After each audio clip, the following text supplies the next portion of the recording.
the microphone and hand it off to whoever has questions. And so, who has a question for this panel based on the discussions we heard this morning?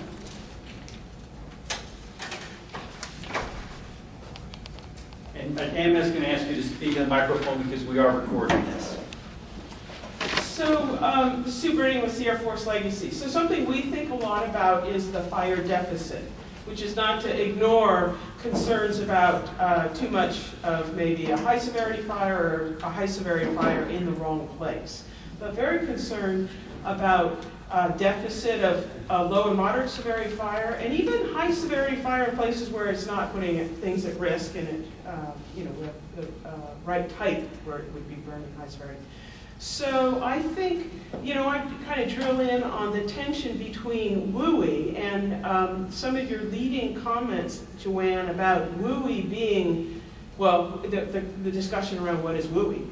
And if WUI drives a suppression response, how are we ever going to get any kind of landscape level support for managed fire if all we get is either a suppression response or tolerance for 2-foot flame lengths? So, and that kind of flops over into YG's arena of WUI. Yeah, I agree with you about the fire deficit. And there's two reasons why I agree with you about that. First of all, from a strictly ecological perspective. And then also from a current values perspective, because there's no doubt that mechanical treatments have their place and they're effective in some ways, but when it comes down to it, prescribed fire is the very best at reducing surface fuels. As far as the overstory crowns, it varies. Now, what does that have to do with the WUI? Because we can emphasize, or that's your job to tell us what you want to emphasize, restoration of fire to the wildlands and dealing with that deficit, but there's always the tension from the other side of society that wants us to look at and prioritize the wildland-urban interface. So there's two things that I suggest. Number one is the communities need to take responsibility, and I do that personally. I was on the California State Fire Safe Council Board, I was on my local fire board, and I volunteer all the time. And I'm active in educating the public where I live and elsewhere that it's our responsibility to treat in our immediate wildland-urban interface. There's not enough money there to do it. And it's got to be done. And my husband and I actively volunteer and work with the Nevada County Fire Safe Council to help volunteer this services for low-income seniors, because not everybody can do it. It turns out that these things are not opposing.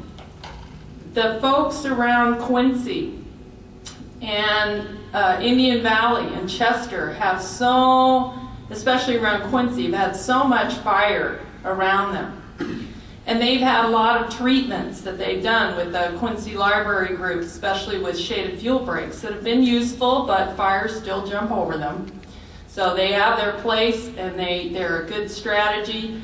But they recognize, and I've been talking to the fire management officer there, Pete Duncan, that you have to go out farther than 1.25 miles, because the fires get started out there and they come in. So if you're going to treat that part of the landscape that's farther out, there's no reason why you can't have ecological objectives to do that. And that includes working with that fire deficit, working with objectives that are ecologically based, using all the tools possible to do that. And on steep land, that may be more managed fire. You may have a shaded fuel break at the top to help anchor that fire, and down on that slope it may not be economical or it may not be acceptable to everybody in different settings to use mechanical treatment. It just depends. So I don't think they're necessarily diametrically opposed at all.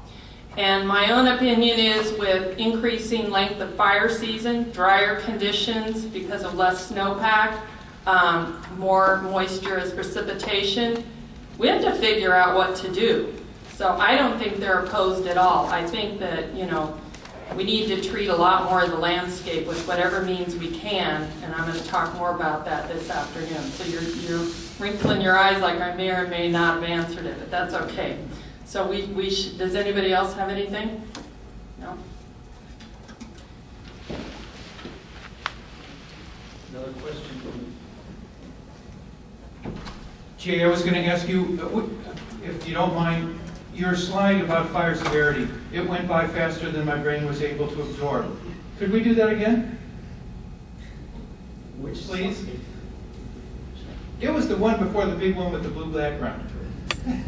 The graphs. Yeah, the graphs. The two graphs.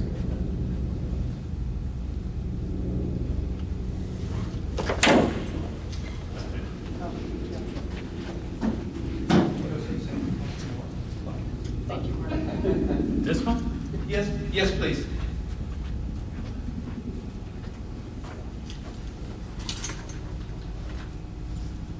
Well, actually, I wanted you to give me one more chance to fully understand the complexity that you're trying to show there. Just because my brain didn't absorb it fast enough. Well, for the purpose of this talk, you know, I just grabbed these out of the paper. So I didn't try and simplify it for the talk. And so for the purpose of this talk, all I was really trying to show was the increasing slope in those trend lines.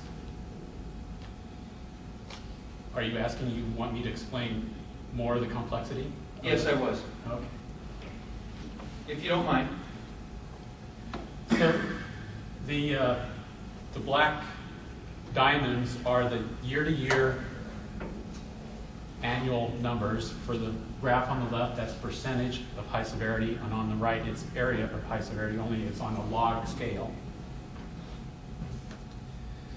The squiggly line, the statistical method we use here is a time series modeling technique that they use to try and project out in time. Well, we're not really interested in that.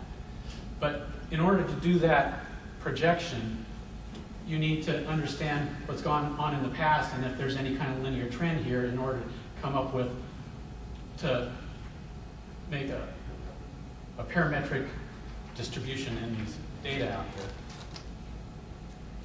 So all we are interested in that method is coming up to identifying whether there's a slope that needs to be, whether these data need to be detrended for that predictive modeling software. Well, this squiggly line is the model for the whole period. And if you look at the directions that it goes back and forth, I think there's like 3 or 4 years where it doesn't pick the right direction. I think that's pretty good. It doesn't pick the right amplitude every year, but I think it picks the direction of where it's going to go the next year pretty well. And we ran models from 2004 to 84, 2005 to 84, et cetera, to 2010 to 84, just to show that, and we stacked all of those linear lines on top of each other just to show that there was really no change in all those models. Okay, so what I was getting at, and maybe I should have made it easier for you, was so there's an apparent increase in trend. Yes. Right? And then you made a comment at the end, and of course it's on the slide as well, about red fur, the trend was not significant. Is that what you meant to say? Correct. For percentage, there was no trend, except for the area, there was a slightly increasing, slightly significant trend. Okay, thank you. This is something, of course, we talk about a lot, you know, this trend thing. So I just wanted to go after it again because I didn't absorb it fast enough. Thank you, Jay.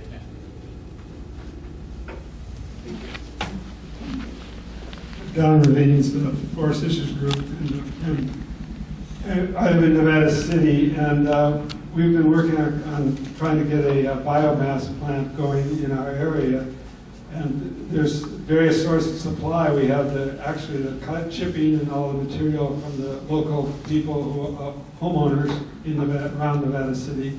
the Fire Safe Council had gotten a grant in order to do some of this chipping, but they didn't really, there's no place to dispose of the chips, as well as the fact that they didn't get a further grant, which would enable people to take their material to a common place to be able to be disposed of, so therefore people have no place anymore to get rid of their material. The Forest Service is trying to get rid of a lot of its material, and for example, there's a project going on right now where they're going to be piling and burning all the materials from their doing the various thinning for ecological restoration. But again, there's no place. They're just going to pile and burn, which means there's going to be a lot of polluting materials going into the atmosphere. So the problem is, where's the funding that's going to be able to support all these kinds of things that we know have to be done, but we don't have any, we can't get a biomass thing going until we get a facility analysis to see where we could do such a biomass plant. But where's the coordination of the Forest Service, the CAL FIRE, to get the funding to get this work done in the forest? Yes, money. So let's talk a little bit about what the constraints are on the biomass right now. What we do know is that there's plenty of supply. There's no shortage of supply. We can generate it all we want.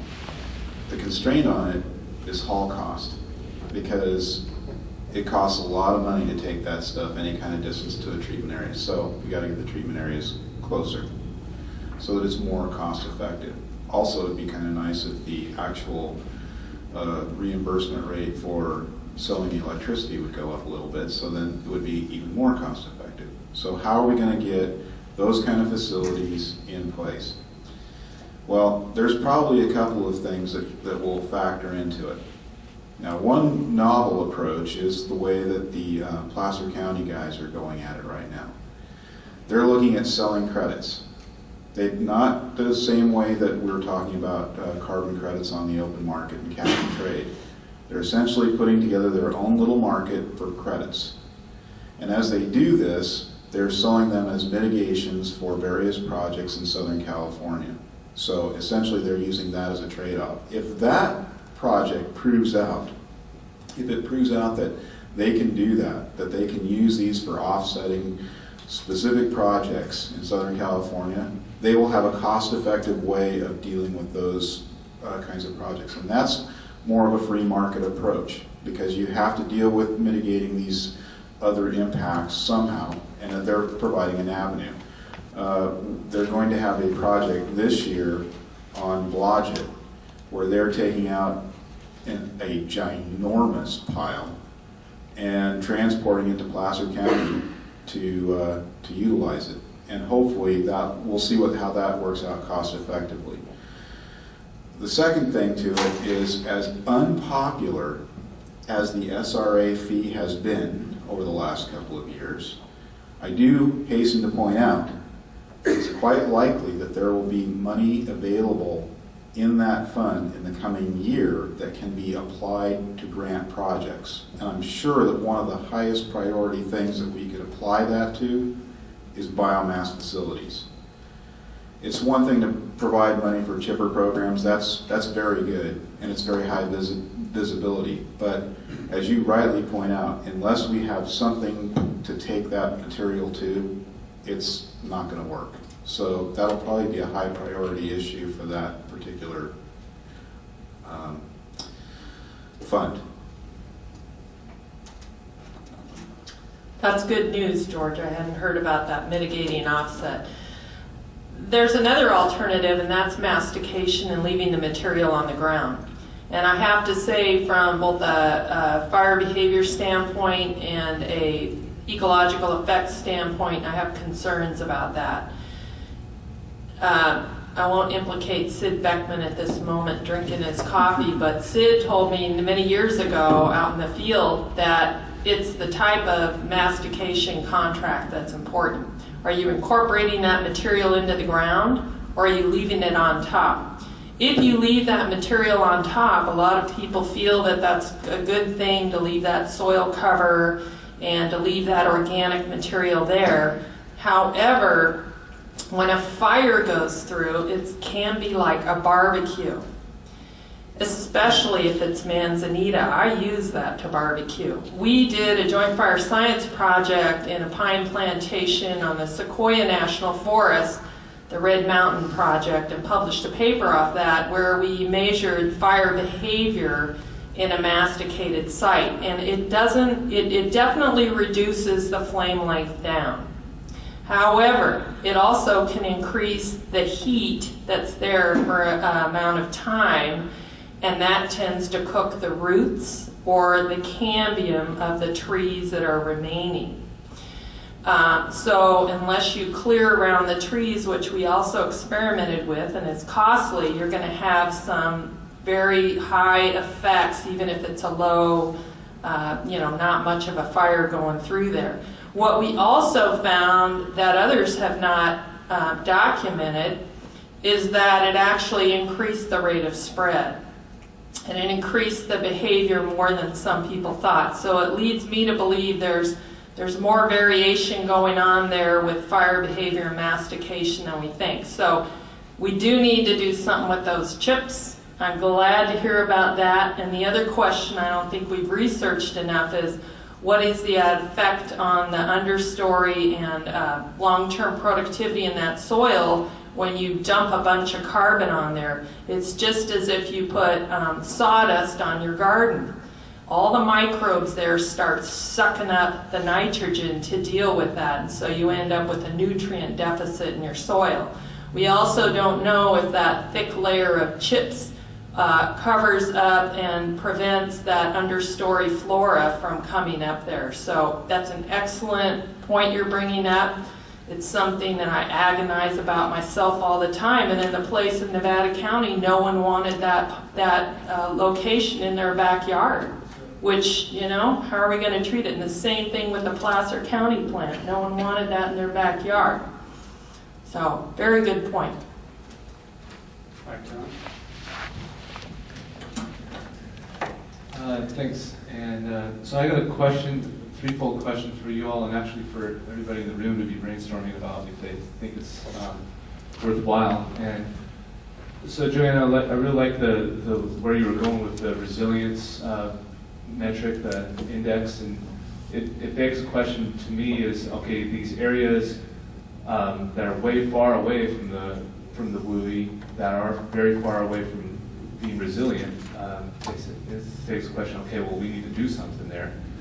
And it reminds me of what was going on with the science synthesis. A lot of the scientists came out of that saying, well, we really need to figure out how we can restructure the system such that we can allow large wildland fires. And so since then I've had some discussions with them and others, and it seems that there's, it seems like there's a challenge here to try and figure out how to remove the barriers in a safe and sound way so that it's good for everybody in society. And so some of them are removing the disincentives for the line officers to allow wildland fire. Another is to try and figure out, you mentioned it before with like what Quincy Library was doing, to make sure that if we do have wildland fires that seem to be going way out in the middle of nowhere, seem to be going okay, and the wind changes or they start coming back towards the WUI, how do we make sure that they don't jump the WUI lines and really nip us in the bud?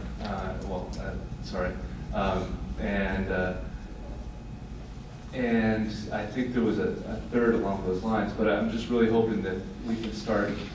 It seems to me that that's, maybe I'm biased because I really look at wilderness and issues of resilience, and there is that fire deficit out there, and it just doesn't seem that the scale that you mentioned of having a hillside where you can put a good fire line up at the top, say, okay, we can do wildland managed fire on that hillside. That's the way we were trying to do it in the past. It just doesn't seem that we have the funding or the capacity to keep doing that in the future.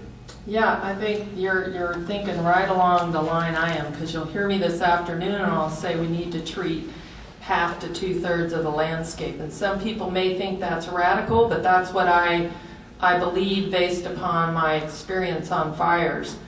and some of the resource effects that we're seeing. Some fire effects are great, but when we're, getting rid of some of the rare 200, 300, 400-year-old trees, I don't think that's acceptable. So there's 3 ideas here, 3 things we're looking at.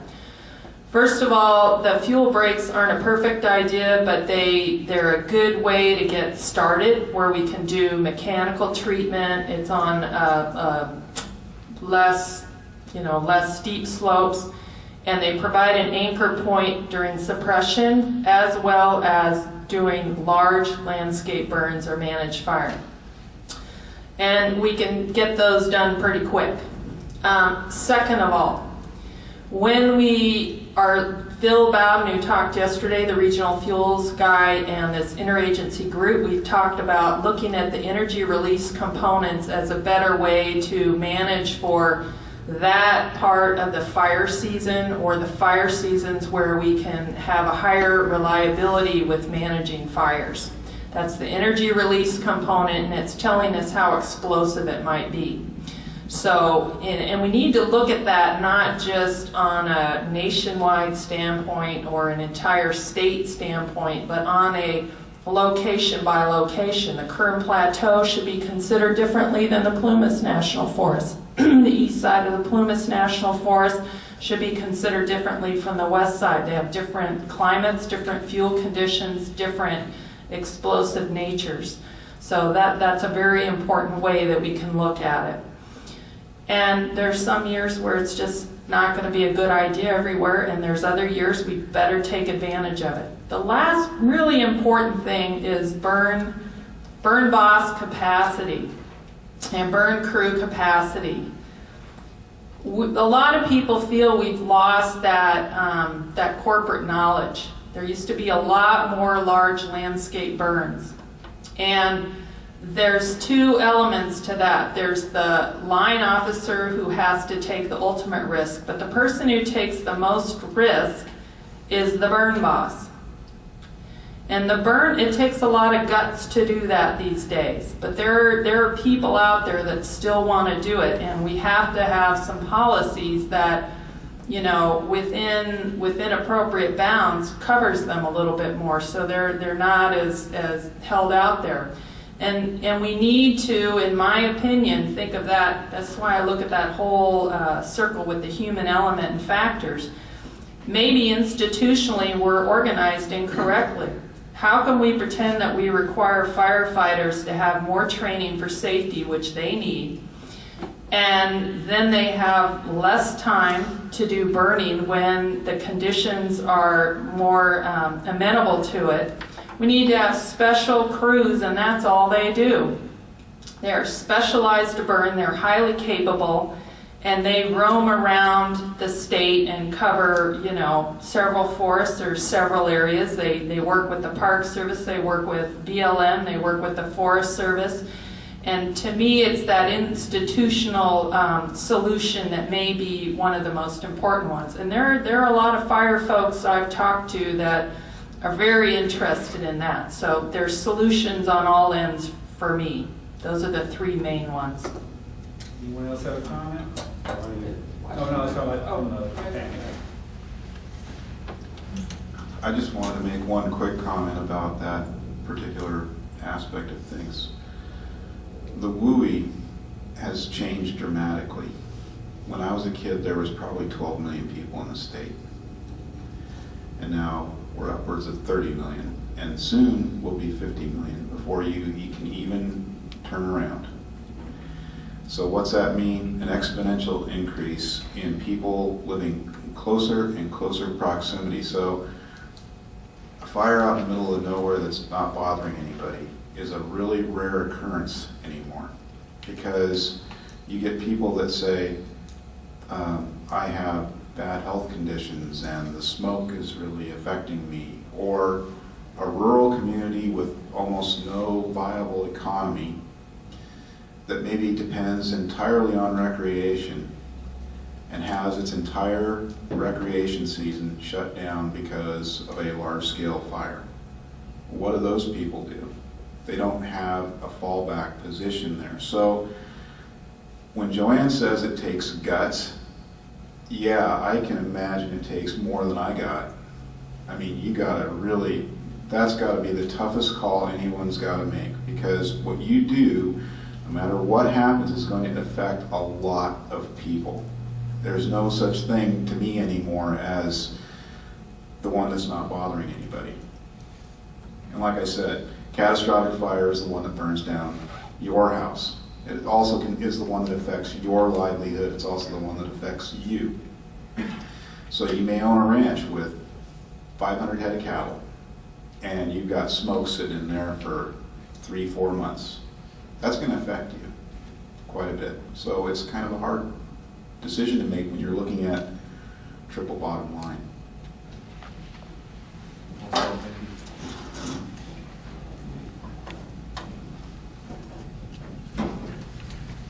John Sikora with Trout Unlimited. If I can go back to the mastication issue and just ask you your experience with the fire severity being as high as it was the fire experience, what time frame are we talking about after mastication? Is it within the first year, first 5 years? Excellent question. That's another generalization people make, and it all depends upon where you are and what was masticated and what the environment is. If you're on the east side and it's very dry, there's not a lot of decomposition occurring. That material could be there for a long, long time. If you're on the wetter mesic parts of the mixed conifer near Georgetown or Blodgett, it could be that it decomposes faster, but it depends on the material and whether it's exposed or not. I don't think we have a lot of good details on that. I just know it varies. In the case of Red Mountain, that was in a moderately dry pine plantation on the Sequoia National Forest in the center part out there. And that was relatively soon after the mastication occurred. So a lot of material was there.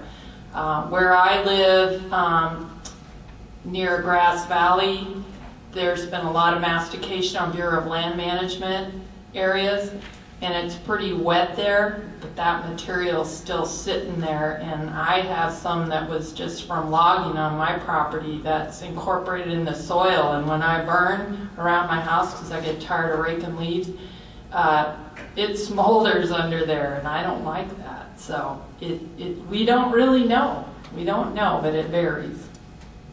Following up on that, when you're talking about removing, well, let's look at lop and scatter. Going through a project, a fuels reduction project, been on the ground with the ID team talking about what our concerns are with respect to the riparian areas, and we're usually talking about a slope, not a flatland area. It seems that the lop and scatter, or even the mastication, does perform a very important part of the overall, I think, the intent of clearing out the area with the fuels problems. That is to catch a lot of sedimentation before it gets down into the meadows and streams. There seems to be some resistance to this because of potential fire hazard, but it doesn't make a lot of sense to me, and I'll be the first to admit I've not had one bit of training in fire behavior, but common sense wise, if you've got something there to pick up a fair amount of the sediment that's going to be running down from a freshly treated area of forest, that's going to be covered over with a fair amount of dirt, which should mean that there's not going to be that much of a fire hazard, which should mean it could or should decompose a little more quickly. Now, whether it has a negative effect on younger plants and such coming up, that I don't know. That's probably another series of questions. But can you clarify that particular aspect, in particular for riparian areas? Because it would seem like if they're going to go through and want to burn it, then how do they control how deep that burn goes? Then we get right back to the issue you were talking about, that you've got a smoldering fire sitting here and doing damage, whereas if you leave it alone, maybe that's maybe a preferred approach. And again, how much have they removed already? I'm not saying leave everything there, everything within moderation or measured amounts. Seems like it might be the best way to go, but can you address that? Yeah, actually, I like pile burning myself, pile burning and creep. And when you're removing or cutting down material, trees, lop and scatter and mastication, they can affect soil erosion. But first of all, with best management practices and the equipment we have these days, there shouldn't be a lot of erosion going on. If there is, something needs to be looked at. Second of all, carefully placed material, contour felling of some of that small material that we use on rehabilitation after large wildfires is very effective. I see that work on my own property because we're actively thinning, using some of the smaller logs that we use for barns or whatever in pile burning, broadcast burning, and I see that works. The lop and scatter and the mastication, it's still fuel on the ground. It is still, it's about the total mass that's there. And if it's mastication or larger material that's lop and scatter, it's still going to have heat from there. Now, the pile burning, to me, is a better approach, and I personally don't take issue with the higher heat that's there over a long period of time. And the reason why is you have to look at the whole scale. It's just like looking at one stand of harvest or one patch of high severity in a landscape. You have to look at the big landscape picture. So imagine on the micro scale, a pile burn is a small area within a stand, even if you have a lot of piles. So if it's killing the microbes in the soil, then how big of an area is it killing it? Not very far. And if people are worried about invasives, they're coming in anyway. So to me, pile burning's a good compromise, and then I'm a huge fan of combined mechanical treatment if that's the approach that's acceptable, or if not, hand thinning, pile and burning, and if not, prescribe burning in riparian areas. And I'm not a fan of letting it just back in there, and I say that from a lot of experience on fire and a lot of work with burn bosses and a lot of prescribed burning. And the best way to control fire effects is to tell that burn boss, I want to have a mosaic with 30% of the area unburned. I want to see the large logs left on 10% of the area, and let them read the landscape as they're igniting it and control what happens, and they can do it. So you've asked a very complicated question. I've tried to answer it simply, but have not. And I know Bernie Barrow volunteers with you guys, and he is a very good expert at this. And I've learned a lot from Bernie about the lop and scatter and mastication. So we have time for just a little bit more here, Joe, and then we're going to break at 11:30 and go to lunch. Okay, that gives us about 5 more minutes.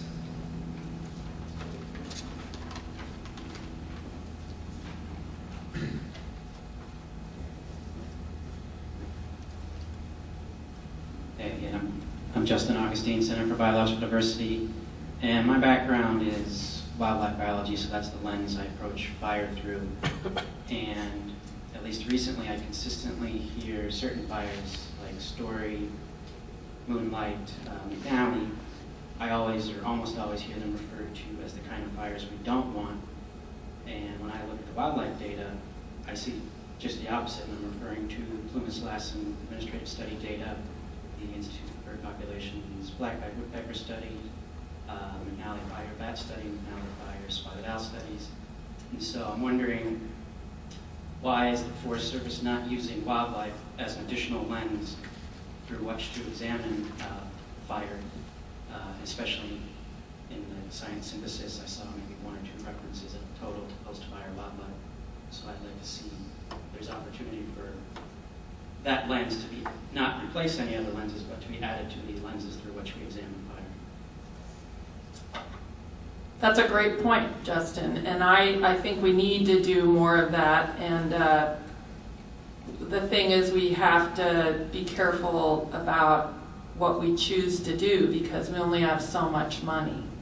But I think carefully selected, wildlife indicators or species are a very good way to look at that function, because that's some of the function that we're interested in. And certainly spotted owls or black-backed woodpeckers, or Ryan's in the room here. He's done a lot of work with, birds that come in the story fire area and with shrubs. There's a lot more complexity out there than we talk about, and I think you bring that up very well. JYG, anybody else have any comments there?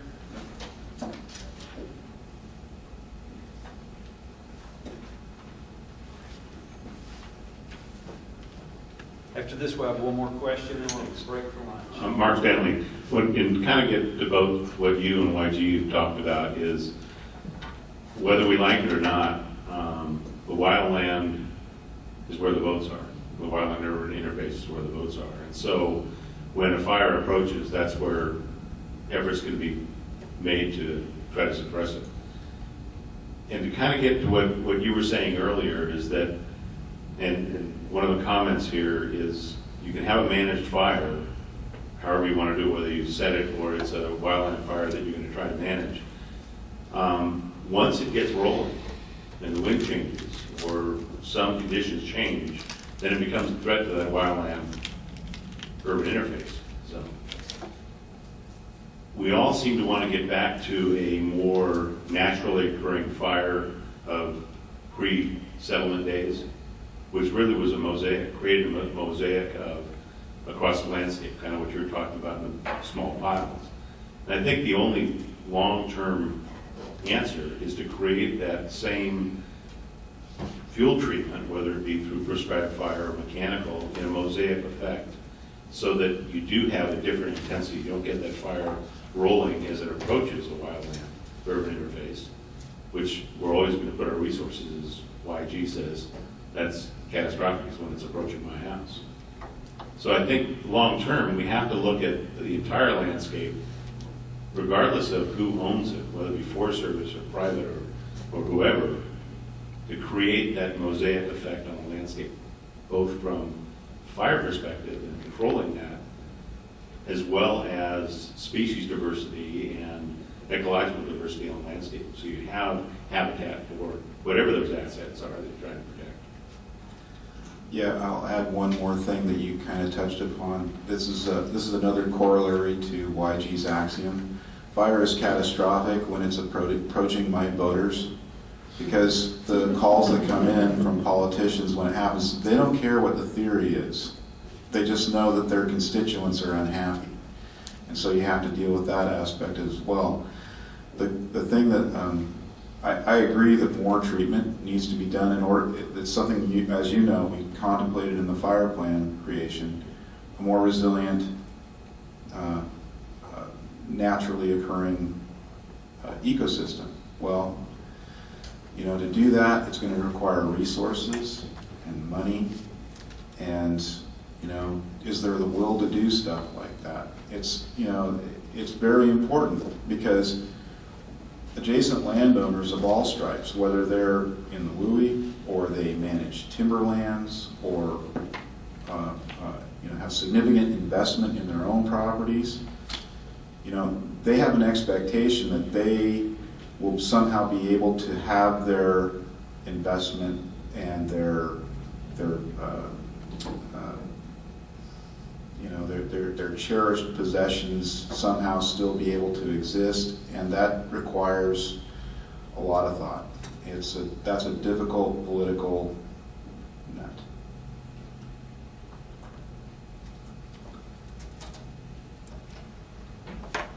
I think I want to go back and visit a little bit, in response to Justin a little bit. I just wanted to answer this to myself, or respond to that thought. I agree with you, Mark. On the other hand, the mission of the public lands, the federal lands, is to manage for these other resources.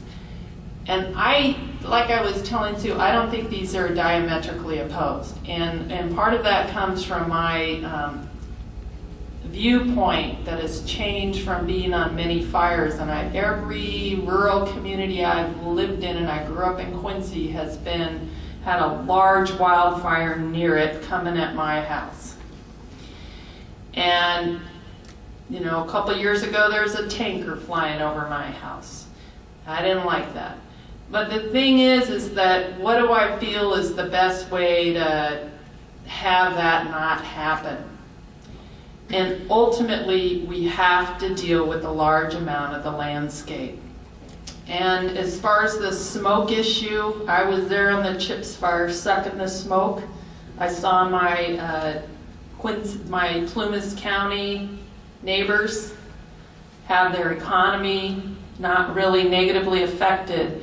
And what I tell people is you have to choose your smoke. Do you want a little bit of smoke now when I can control the fire better? Or do you want to have a lot of smoke later when I can't control the fire, because it's coming? Do you want to take the risk of having an escape fire now, or when I can't control it later? And we just have to face reality. Those fires are coming. It's how we control them. It's how they come. So to me, the WUI is not enough. You have to do more than that. And we'll let Jay comment, because I've been hogging the mic, and then we'll go to lunch. And I guess my comment doesn't only respond to Justin, but some things that Joanne said earlier. And I disagree with Joanne in that I believe the means and those distributions of how fires occur are important, just as important as the range, which people call that historical range of variability. And there's been a focus on that some of these fires, like Story, occurred in that range, historic range of variability. But if you start having all of your fires occur at that upper end of the distribution, you've moved that mean. Where in the future, you could very well move a threshold, a tipping point threshold, and lose that system. So you mentioned the Plumas Lassen study. There were 3 fires that they looked at: the Moonlight, the Story, and the Cub. And the woodpecker, and the number of nests that they found. And the Cub had very small patches of high severity, low percentage. Yet it had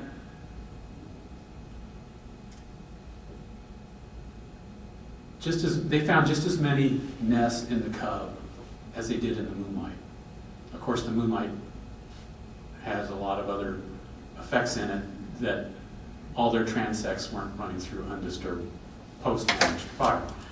But my point is that those fires that have small percentages and small patch sizes are important for establishing that early searle in small patches. And a fire is a very powerful reinforcing agent on top of itself. So if you look at where the chips burned through the Story, there's a huge patch of forest that got turned to early searle in the Story fire that got reburned again in the Chips fire. So that's early searle that's maintained. It's now could be like a fire-maintained early searle, just like fire-maintained grasslands in the Midwest used to be. But that didn't create new habitat for the woodpecker in that patch. It maintained habitat for the songbirds.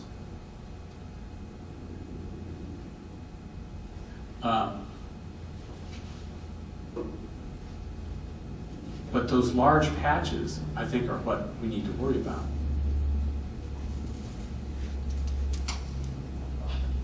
Well, okay with that, I guess it is time to go to lunch. Back here at 1 o'clock? Yes. 1 o'clock, see you then. You need to know where to go. I can help you.